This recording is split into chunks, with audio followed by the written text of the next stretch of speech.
So keep your back straight, neck head straight in one line, and your right palm on your left. So gently close your eyes and focus your mind to this bell sound.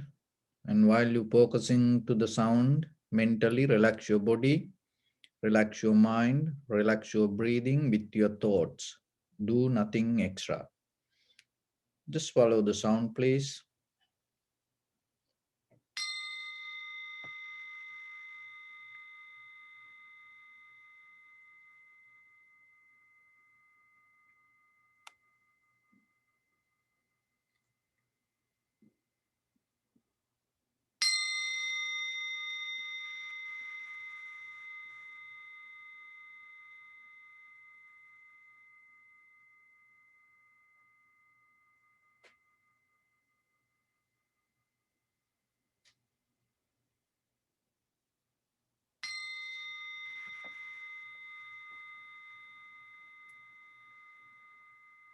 Namo tassa bhagavato arahato samma sambuddhassa.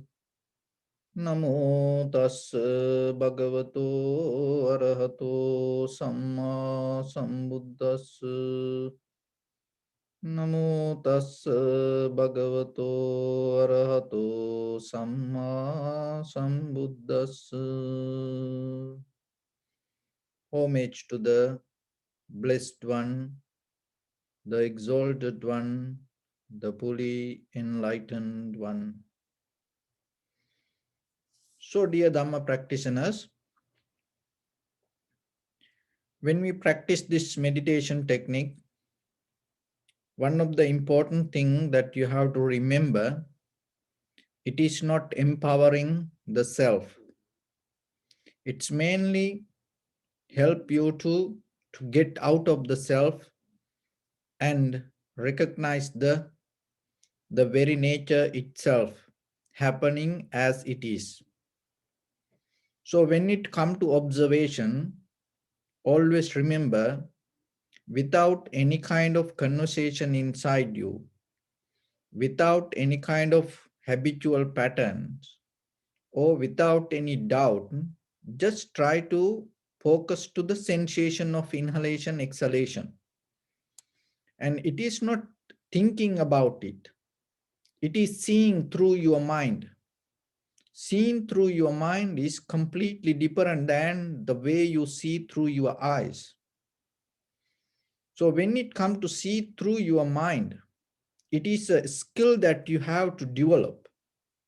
But when it comes to your eye, it's not like that. When you open the eye, whatever appear, even your ears, whenever whatever the sound come, it's naturally happens. But when you going to see through your mind, and when you're going to recognize through your mind, it is a skill. So you have to be with yourself and you have to have the fully 100% attention towards that. Otherwise, it's not going to happen. And another thing is, don't mix it with your experience. You have to completely let go whatever the knowledge that you accumulate and just simply learn to observe. And one time, there was a student asked from a monk, teacher, why truth is so difficult to understand? And the teacher answered, because it's very close to you. And then there is, in Hindu tradition, there is a story come from Nachiketa, the little young boy, went looking for the death, the king of the death. And then he found the death and asked, why people so afraid for you and why that everywhere everybody die, but still no one can find you? What is the reason? The dead told, because I am very close to them. That's why they cannot see. So see, the truth, the dharma, that when anything is very close to you, sometimes we get blind. But here, that's why you have to always be sharp and clear within yourself when you observe your own inhalation, exhalation. It is not a kind of like a magic, but it is very close to you. So then you have to have some extra attention to find the gap and see it. So, and at the same time, don't keep trying. I will give an example. When it comes to the linguistic meanings, it is different. So as example, if you want to try to get this pen, billion years, if you keep doing, if you keep trying, you cannot get it. Because trying, doing, not doing, completely three different things. And the trying is very close to not doing. And doing is completely opposite of the trying. So when it comes to meditation, don't try. Like this, the Nike, this sport brand, their motto, their logo, it says, just do. That is something you have to understand. It's not trying. Just do. So like this, if you try to get this pen, that if you get it, you break the rule. Because trying is not getting. Getting is completely different. If you get it, you get it. That's it. There's nothing that called trying. But if you keep trying, you are not able to touch this, get this. You can come closer. You can try. So like that, when it comes to meditation, don't try. There's nothing to try, because when you try, you hold it to the self. So you get into the sensation, you just go there immediately. There are different sutra Buddha explained. Mindfulness, you have to develop. Awareness, you have to develop urgently, sharply, clearly. No, not waiting. You want to do it, you somewhere else, you don't wait for that. Urgently you do it as soon as possible. If your mind go here and there, and you observe inhalation, exhalation, then suddenly your mind goes somewhere. When you recognize, don't look for reasons. Why mind went somewhere else? What is this thought? Don't look for that. As soon as possible, come back to the sensation. Stay there. Don't question. Because once you come to the sensation and you settle down there, if you start to think about what happened to you, then again your mind go backward. Even any single moment or millisecond, trillisecond, never look backward yourself. Don't remind yourself. Always push forward, go forward. Whatever happened, keep move forward. It's like there's no that the U-turn, or there is no reverse. You go one way. So like that, always remember, once you focus to the sensation, no matter what, maybe mind go here and there, let it happen. It's natural. But recognizing it, bringing it back is your practice.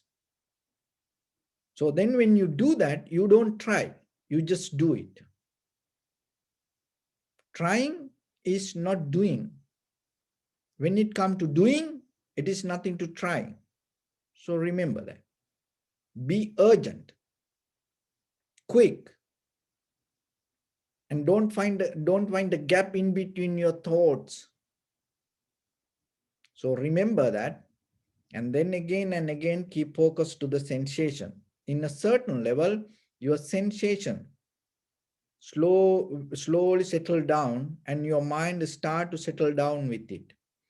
So don't try to inhale or exhale, and don't try to think about it. Don't try to make anything happen the way you want. No, you observe the sensation of inhalation, exhalation, and without developing self-centered mind. What is that?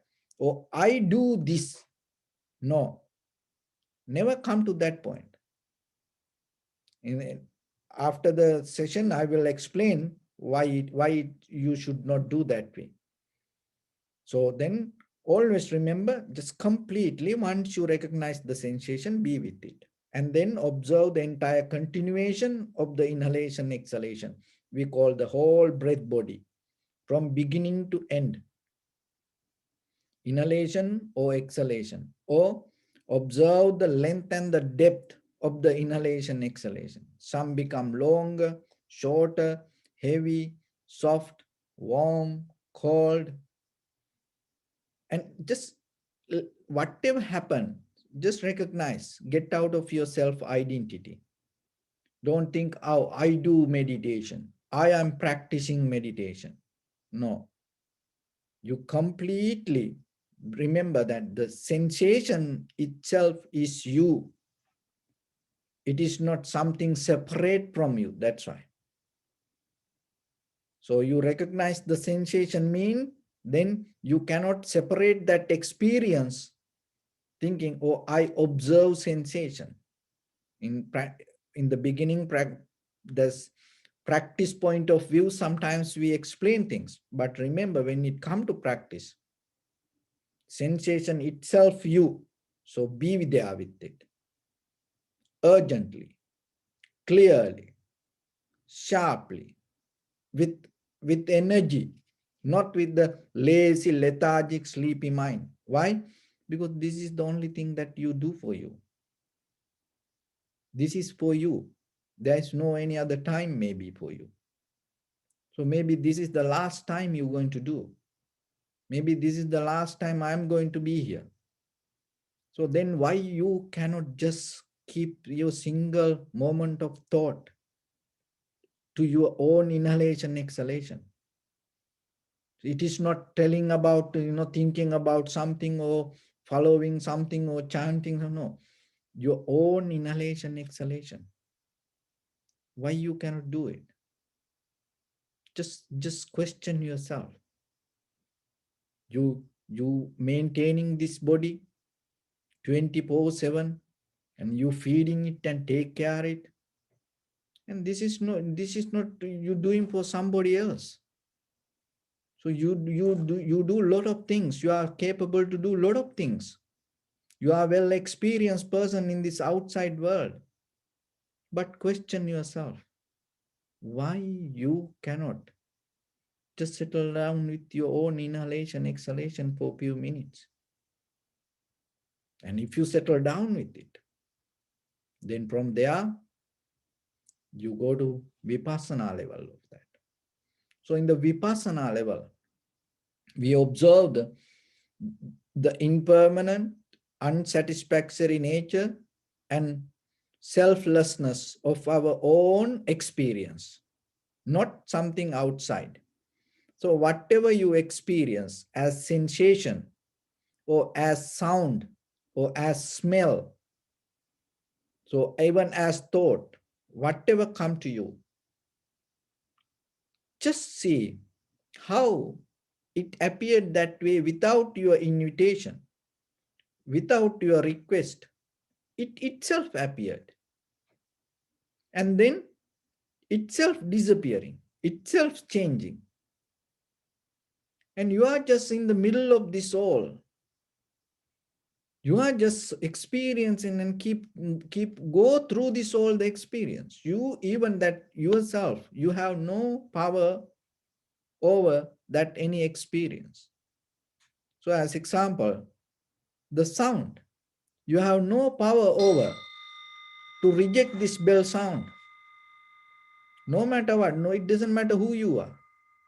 See that you are bound to this world. See that nature.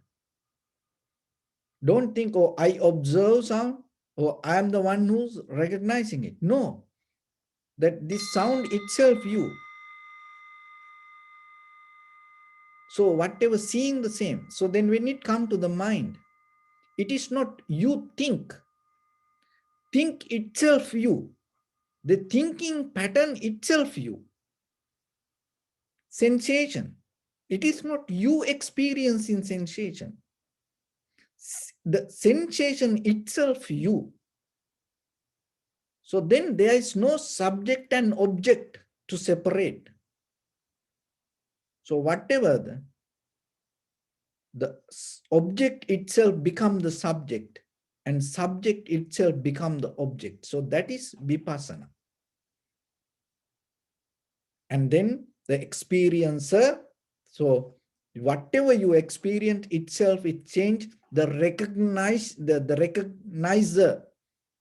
of that experience also change with that.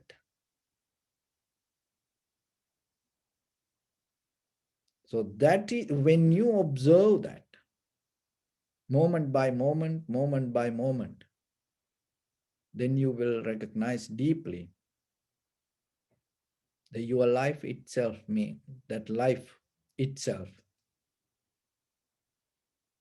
just a bunch of changes. So let's practice a little bit. And only thing is, it doesn't matter. You may not have that much experience, or maybe you have some experience. But what I'm asking from you, just for the moment, give your best. Maybe it going to be wrong. It not going to work. It's okay. Give your best for you. Keep that attitude. And then in that very moment, even you don't successful, that failure itself uplift your awareness to the next moment. Then that very next moment, you're not going to go wrong. But if you don't give your best, maybe 100 years, eons by eons, you will keep practice. It's just a practice. Don't do that. Don't do it for you. That's why. You can do it to anybody, but when it comes to you, don't do it for you.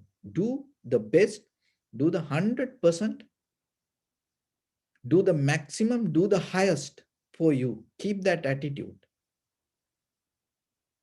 In day-to-day life, even not the meditation. If you eat, if you have opportunity to select something, get the best. And if you have opportunity to find something, get the best. And if you want to find the comfort, find the best. And when you come to meditation, do the best. So this is the moment to try that. So keep your back straight and neck it straight in one line and bring your attention to your body.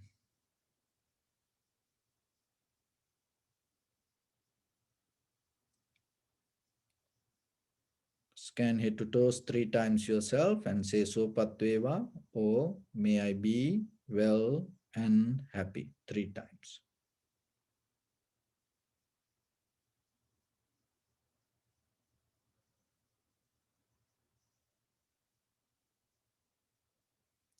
Take a moment and think. We gathered here in this moment to practice this ancient meditation technique. All the Buddhas, all the enlightened masters followed this path and achieved wisdom. So we also gathered here to accumulate that knowledge. In this moment, with this sitting, may my body become more comfortable. May my breath be more smooth. May no difficulties come to me. May all the success come to me. Also, think for a moment. This is the last moment we're spending in this very lifetime. And detach your mind from all your past memories and as well as any kind of future thoughts. Just try to remain in the present moment, observing the sensation of your inhalation, exhalation in front of your nose and your upper lip area, and then just allow it to happen itself. And then later, just get into the sensation of inhalation, exhalation, and see the change happening moment by moment. So bring your attention to in front of your nose and your upper lip area and deeply and gently breathe in, breathe out 3 times, please.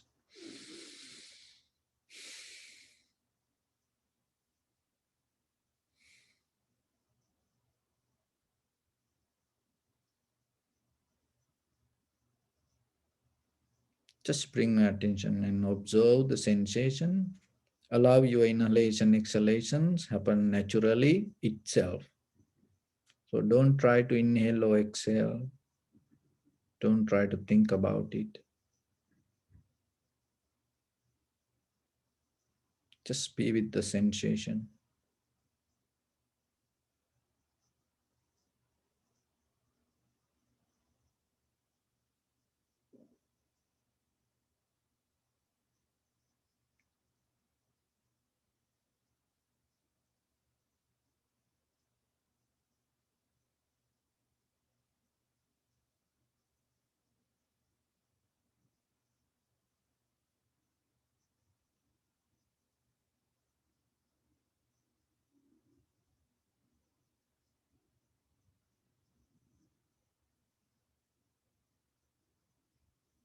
If your mind go here and there, bring it back again and again, urgently.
Follow the entire continuation of the inhalation and exhalation.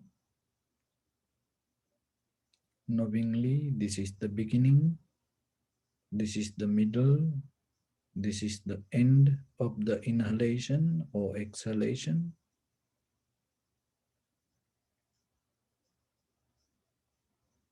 Also keep your attention to the length and the depth of the each and every inhalation, exhalation.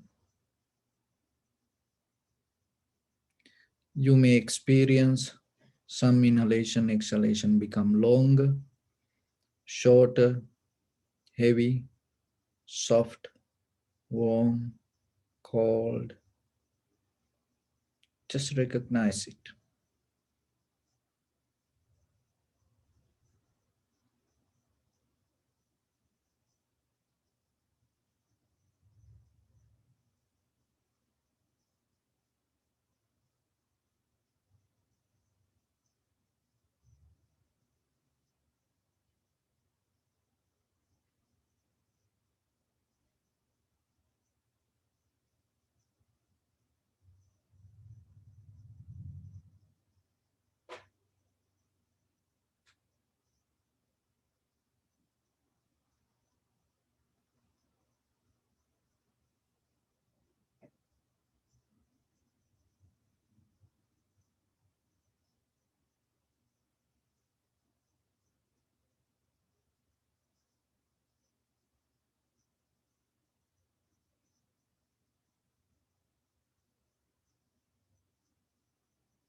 Keep your attention to the change happening moment by moment, followed by the inhalation, exhalation.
Bring your attention to your body. Observe your posture.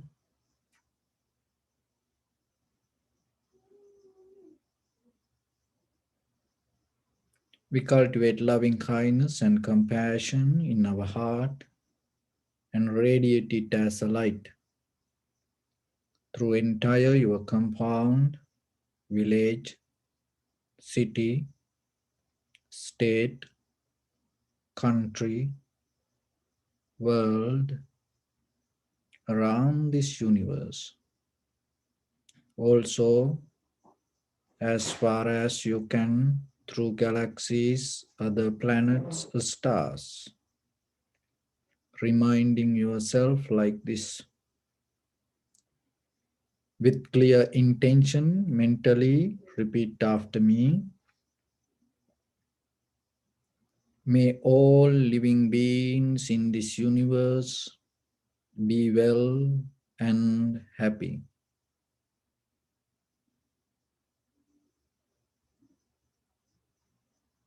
May everyone be happy and safe, and may their hearts be filled with joy.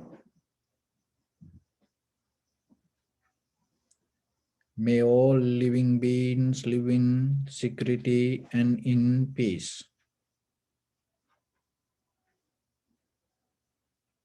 Beings who are frail or strong, tall or short, big or small, visible or not visible, near or far away, already born or yet to be born. May all of them dwell in perfect tranquility.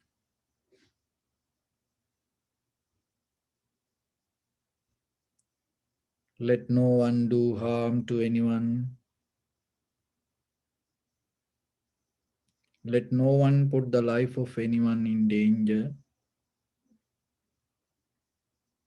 Let no one out of anger or ill will wish anyone any harm.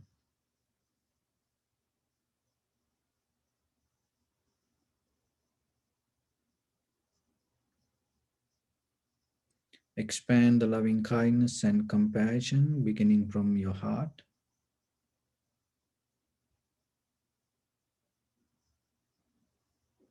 Forward, visualize yourself and send it as a light.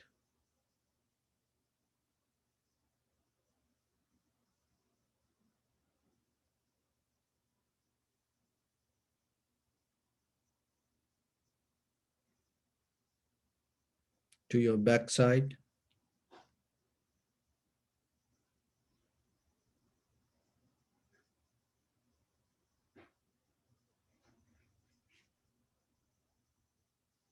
to your left side,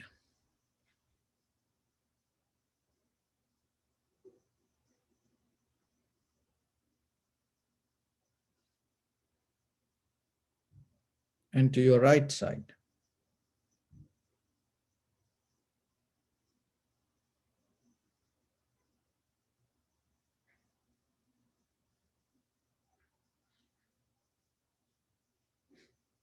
Downward,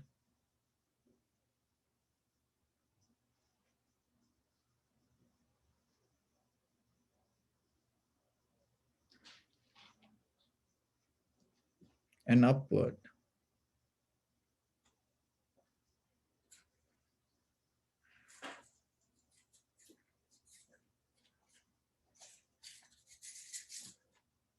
To all six directions at once, like the moon, the sun, spread the light, spread the energy without any condition, without any limitation, without any resistance, or without any judgment. Let your heart to shine with the loving kindness and compassion from the bottom of it with the maximum effort to the highest, wishing yourself, may all living beings in this universe be well and happy.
Say sadhu, sadhu, sadhu.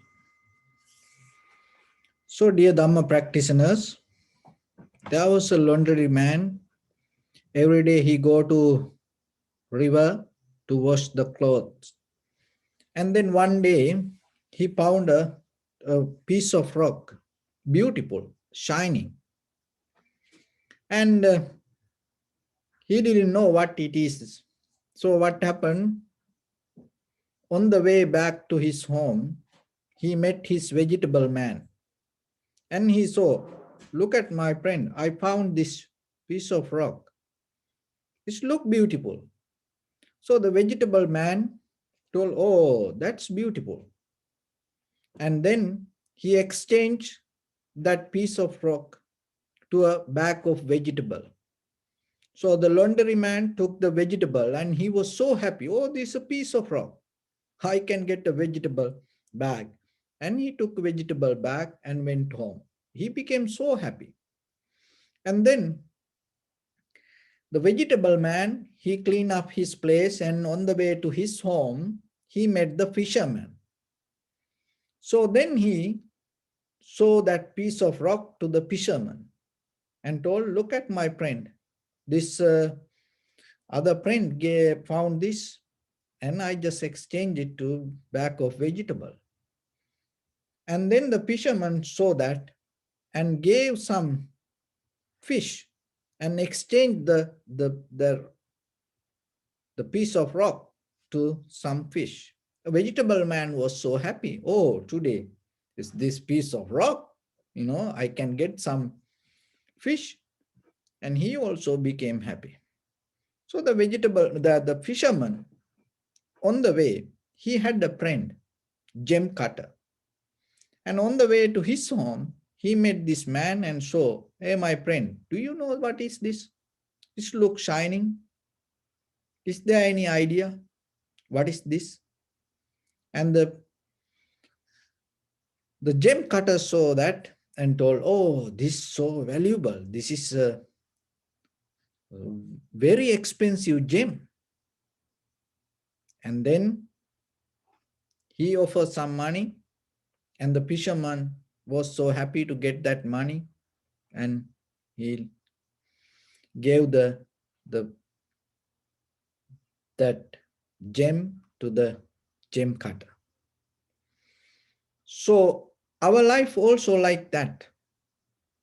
In day-to-day life, and sometimes we meet the Dharma, but we don't recognize, we exchange it to something. We don't know the value of it. And maybe the Dharma, you exchange it to just for a song. The Dharma you found inside you, you may exchange for a movie, Netflix. Or Dharma you found, maybe you exchange for a pizza or candy, chocolate, or the dharma you found inside you, you may exchange it for an argument, fight, struggle. So then you lose the opportunity. But if the dharma find by the right person, and then he going to get the best out of it. So the laundryman and the vegetable man and the fisherman, they're all three of them. Nothing wrong with that. Them. And they had a opportunity to exchange the whatever they had without knowing the value. They exchange it to something that they believed it is going to be so important. So if you look at the dharma, look at sometimes during the Buddha's time, Patachara, Kisa Gotami, Angulimala, Sunita, Sopaka, Rajumala, Matta Kundali, those are the characters had a very difficult, hard experience in their life. So your hard experience, that your struggle, it itself is kind of like a gem. Remember that. Put a value on it. Don't try to get out of it. Don't try to struggle and fight with it. You know, in this marketing world today, in this all the consumer product and all this pharmaceutical industry and all this food circle, everything depend on what? Depend on your desires. The recently I saw, they were saying the most dangerous enemy for Netflix is your sleeping. Why? Because if you sleep, you're not going to watch Netflix. So then what they do, they bring more and more and more things to keep you awake. And boarding, you know, if you handle your boarding, if you handle your loneliness yourself, if you accept it and if you're going to be okay with that, knowingly it is a part of life, rather than exchanging it to something, this entire marketing world going to bankruptcy. But remember, see, when you are lonely, what you does? You feeding something. You watching TV. You're watching TV not because to learn something, because you'll feel lonely. And when you sad, worry, when you have kind of like anxiety, depression, you eat all the cookies, candy, sugar, everything. See, that you don't eat it to taste it. You don't eat it to enjoy it. Because you cannot handle deeper your inner situation. Then you become a victim to this pharmaceutical industry, marketing world, and you become a victim to this entire consumer producting world. And then what will happen? Day by day, once it become a pattern, you cannot get out of it. And once it become a habit to yourself, you go with it. So then the Buddha's teaching is totally different. And Buddha's teaching giving the opportunity to empower your loneliness, sadness, worry deeper in you and transform it to dharma. So if you don't feel any sadness, worry, unhappiness, There is no Buddha going to come to this world and teach this Dharma. Of course, we have this struggle. That's why the Buddha come and teach us. So then you have to remember, when things go unbalanced, take it as an opportunity. Remember, that is the moment you can gain your enlightenment. That is the moment you can end this everything, transforming your life to a higher level rather than fighting with it and go lower. Keep that attitude. So when you find something, knowingly or unknowingly, when you find the gem, don't just exchange it to vegetable bag. Like, don't just exchange your emotions. Don't just exchange your suffering, unhappiness, sadness, worry to these little sensual pleasures. It's like a vegetable bag you exchange. And it's like just a fish for a one meal. That's what happened. And try to find the gem cutter. That's why you have to look around. It called Shrutamahe Jnana. Look around. 2,600 years, this Dharma around the world. Keep coming, keep coming. All our ancestors, forefathers, high priest, they sacrifice their life and then they protect this Dharma. So this is your opportunity. This is your time. So then remember, get the best out of this. When it comes to Buddha's time, remember that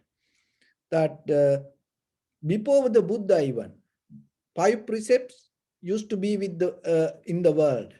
Even the Anapanasati meditation, observing inhalation, exhalation, that also used to be before the Buddha. And the most of other religious practice used to be before the Buddha. So then what the Buddha taught us, what the Buddha gave us, what is the difference? Because that before the Buddha, people had the many ascetic practice to get out of this suffering, and they knew this life is a suffering. They knew this, that our eye, ear, nose, tongue, body, mind, this everything going to go away. And whatever you experience, it cannot hold it to you. So then what is the difference? Then as you know, even as a child, when 7 years old, Prince Siddhartha used to practice Anapanasati. So how? That doesn't mean that he attained to the Buddhahood at that time. So then, how this, all the practice, after the Buddha attained to the Buddhahood, how it changed to different method. So today we observe 5 precepts, and we observe the most of the precepts, and then the practice Anapanasati and practice meditation. And even before the Buddha, there were people, there were rishis, yogis, spiritual masters, attained to high mental powers, dhyana. So then even you attain to the dhyana, what is the difference from the Buddha's teaching? Recognizing that is very important. So remember this. Before the Buddha, and people use this all the methods, giving dana, practicing anapanasati, or attaining to high mental powers, or the dhyana, or practicing all other spiritual method, rituals, and they were trying to find a place to protect the self. And they did everything to transform their self to something. But what is the difference from the Buddha? What is the difference that the Buddha taught us? out of this whole practice, it's self-realization. That rather than use the self to realize something, listen this very carefully and get it. Be with me. Rather than use the self to realize something, you use your practice to realize what is self. It is totally different two methods. Rather than using the self to realize something, you use the practice to realize what is self. So that is the difference when it comes to the Buddha's teaching. So this all that is where I change all these 5 precepts and this all the meditation techniques, all the dhyana, and everything whatever before the Buddha, it always used to be looking for a place to keep the self. They use the self and self-centered and look for a place to settle down.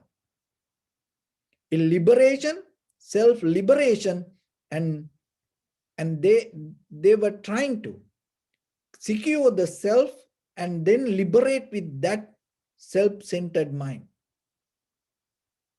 But what the Buddha taught, you go into the self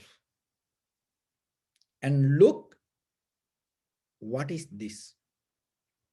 So then when it comes to meditation or when it comes to in day-to-day life, that if you observe the inhalation or exhalation, or if you listen to Dhamma, or if you read a book,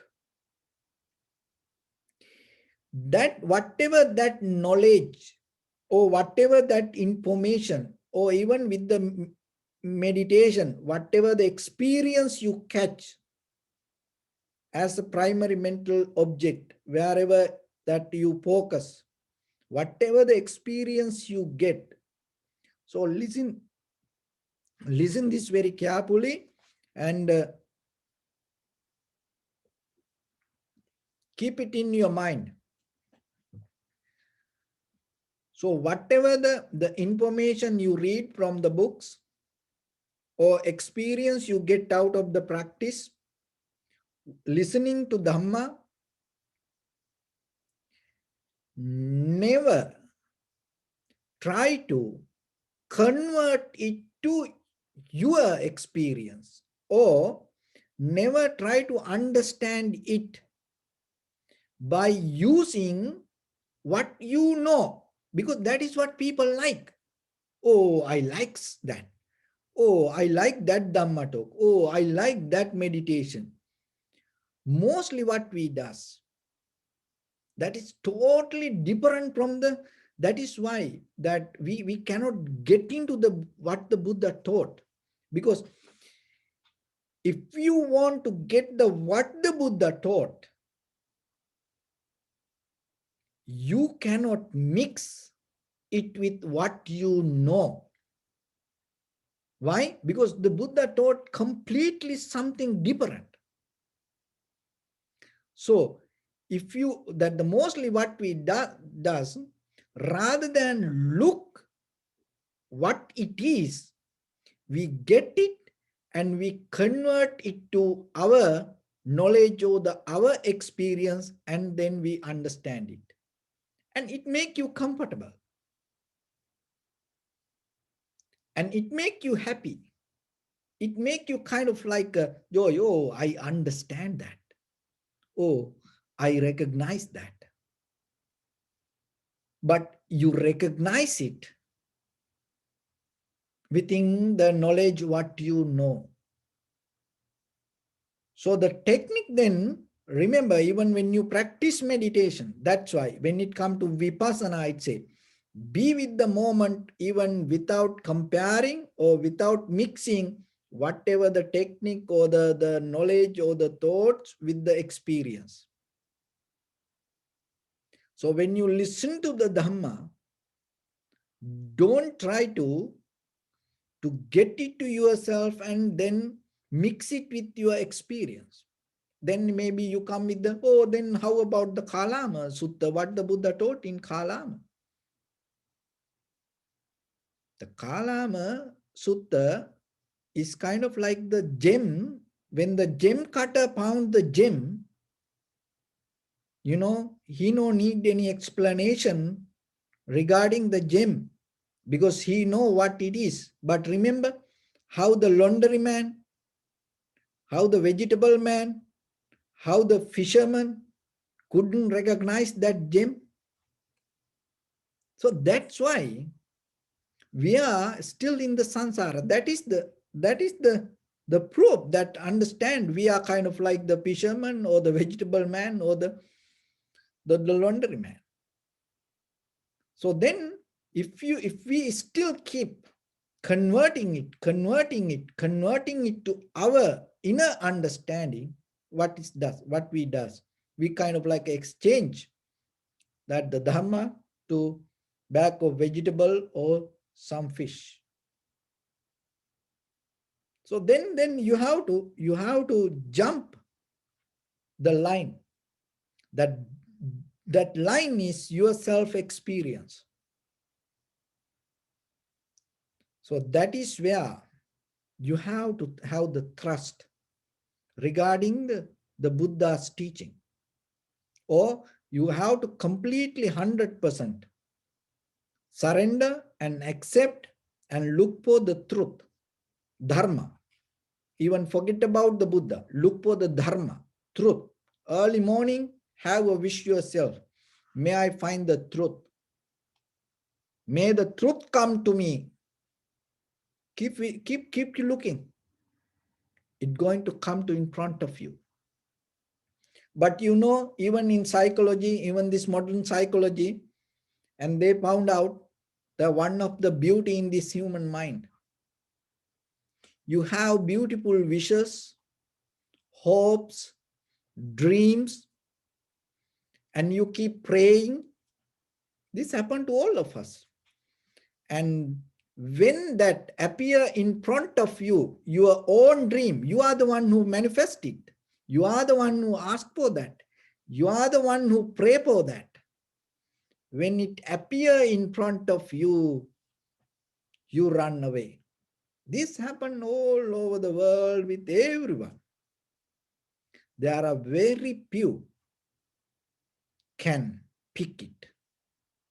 Because to pick it, to get it, go for it, you have to have the strength, courage, and you have to have very clear understanding with what you wish, what you look. So that's why your suffering, your pain, your struggle itself show you what is Nibbana. Because when you are deeply collapsed, when everything disappear, when everything go away from you, when all the hopes disappear from you, there is a moment come, there is a pain in you. And you look for a solution for that. And because you know that pain is not easy. And then you recognize, now you experience the pain, then when the Nibbana means you don't have, there is no suffering like that. And then you look for that. That's why the most of the difficult people, the most of the, the hard time, whatever the life went through, all the kind of like the hell. Once you go through the hell, what is next? Heaven. So like that, the most important part in life, remember, don't afraid for your experience. Don't escape from that. So teach your children and even learn yourself. Help your husband or help your wife. Help your brothers, sisters. Help your parents to handle the pain, handle the loss, loneliness, and boredom, and the disappointment. Handle it, because that is the moment you empower yourself. That is the moment you strengthening yourself, and having opportunity yourself to look how you can get out of it. In the very moment when the loneliness appears, suddenly if you put the TV on, the sound, the movie, dance, everything, and you escape from that. And when the hunger little bit appeared, if you don't know the pain, what is the hunger, and suddenly you put something to your mouth, you're not going to understand it. And then will something go unbalanced in life. If you try to cover it with something, then you're not going to understand it. So then remember, then you have very, very, very tiny space to jump to enlightenment from your own life. So before you die, try to jump that. Don't cover it up with something. Be organic in life, and look whatever happened to you. Be authentic to yourself. Accept it and recognize that is the reality of life. And know in your mind whatever you wish or whatever you hope or whatever the things, it never going to be with you. Life is unfair. That is the bottom line. Life is unfair. It's never going to be fair with you. So when the day comes for you to understand that, you look for the Nibbana. So if you look for the Nibbana, then you listen to the Buddha's teaching without mixing it with your own inner experience. Why? Because your inner experience is not going to help you. Why? Because it is not fair with you. It always has playing a game with you, and it has a different connection with the samsara, which we cannot handle. So once you have that understanding, then you look for the Buddha's teaching. That is what called the Shraddha. And then oh, Buddha for us with the great compassion appeared here and taught this Dharma. Then you look for what it is. Then you not going to mix it with anything like the milk. The pure milk. If a little tiny something, dirt drop, then it anymore not going to be fresh, good milk. It doesn't matter you add little bit or you add lot of dirt. Just one tiny dot, if you put there, anymore, it not. So like that, then you become very capable, even with one single thought, the whatever in your mind, you're not going to mix with the Dharma. You keep it pure and you accept it 100% purely. And that is where you learn, that is where you transform, that is where you change yourself. So what is the sign that you can understand that you learn Dharma? Your inner change. Remember, if you cannot see your change, that means something's not work inside. So look for that, fix it. So learn to change. So once you have the faith towards the Dhamma, then naturally you start to follow that. That is what called discipline. Otherwise, discipline is not kind of, oh, I don't do this, I don't do that. No, it's deeply inherent inside you, and you just surrender to the moment.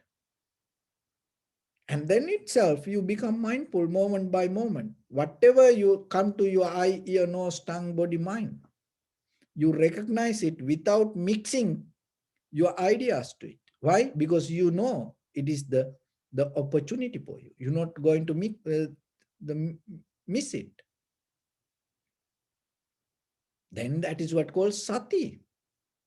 So then the continuation of that and deeply, deeply settle down with it, samadhi. And in a certain level, you understand this all the experience happening moment by moment, inside, outside, happening according to necessary conditions, things, and with the environment. Not because of our luck, not because of our name, it not because of that our effort. Things happen according to necessary conditions and environment and situations. That is what called cause and effect. Even it is your own inner experience happened that way, then you recognize that experience belong to cause and effect, then there is no self. So that is what the Buddha taught. So then remember, rather than empowering self, use your practice to get out of that. How you can do that? Don't mix the Dhamma with your inner knowledge, and try to learn and keep learning. It's not trying. Keep learning yourself 100%. Observe very clearly, and then you're going to see. That is the power of the human mind. There is a way that you can understand. There is a way that you can see by mind without help from anything. Even if you drop all your past experience so far in your life, completely become empty in your mind. So whatever come to your eye, ear, nose, tongue, body, mind as perception, that is the moment you can recognize it very clearly. So that is the power of the human mind. So bring it up and use it rather than depending from thoughts or the patterns or the habits. And day by day, every day, take it as a new day. Every moment, take it as a new moment. Even in day-to-day life. So whatever you eat, don't mix it with your history. Every day, take it as a new meal. Every day, whatever the cup of tea you drink or coffee you drink only that moment of coffee. Don't mix it with the past. Or whatever the conversation you have with your husband or wife. Don't bring your past things to that. If you want to blame from the present moment. Try it. You will see. You're going to enjoy. You maybe end of the fight you will attain to enlightenment. If you can do that. Because you blame with or you live in the past. You blame and you have arguments, conversation regarding past. And we live always caught up in our past. So then you have to take a conscious decision urgently and live with the whatever the moment that you go through without mixing to your inner desires. And so whatever the hard times come, accept it, and knowingly that is the moment you're going to liberate. Your loneliness, take it, accept it. Don't try to cover it up with something. Your pain, take it, absorb it, handle it yourself without covering it from something. Your hunger, take it, practice it, and try to get into that without covering it with something. Don't exchange it to something. Keep it organic, keep it plain. Keep it independent. Don't try to exchange it. Then you will see how strong you are. And then you will see how wise you are. And then you will see the power of this human life that you go through, the power of this human mind that you have. That is where you recognize the beauty of life. And when you understand that, you appreciate this life and you feel the confident, happy, contentment as who you are. That is the beginning of your spiritual journey. Not blaming to yourself, not arguing, not becoming unhappy yourself. No, this is the beautiful journey that you can enjoy moment by moment. So then remember, start it from deeper in your heart, just by yourself. Live a life yourself, completely, happily, just for you. And then you will see out of your bodily, verbally, mentally actions, whatever come, it's going to come with the good. So that is where other people get the benefit out of your life. So that is kind of like the sharing your life in a beautiful way. So if you keep practice like that way, day by day, there is a moment come.